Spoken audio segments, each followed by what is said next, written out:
পশ্চিম মেদিনীপুরের পিংলায় বিধবা মহিলার ভাতার টাকা অন্যের ব্যাংক অ্যাকাউন্টে জমা দেবার ঘটনায় 24 ঘন্টার মধ্যে বড় পদক্ষেপ নিল পুলিশ। যশোরাজপুরের বাসিন্দা তথা পেশায় চিকিৎসক অমলেন্দু বিকাশ মণ্ডলকে শনিবার গভীর রাতে গ্রেফতার করে পিংলা থানার পুলিশ। সোমবার তাকে খড়গপুর মহকুমা আদালতে তোলা হয়।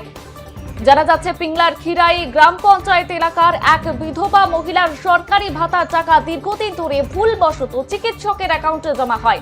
এদিকে চিকিৎসক স্বীকার করেছেন যে টাকা জমার বিষয়টি তিনি জানতেন এবং আগেও পঞ্চায়েতকে জানিয়েছিলেন, তবে পঞ্চায়েত কোনো পদক্ষেপ করেনি বলেই অভিযোগ। সরকারি টাকা হস্তান্তরের এই ঘটনায় কোনো প্রশাসনিক গাফিলতি নাকি বড় সড় কোনো তথ্য জালিয়াতি রয়েছে তা খতিয়ে দেখতে তদন্ত শুরু করেছে পুলিশ।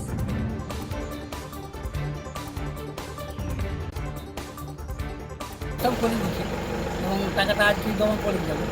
আর তারপরে তো এই সব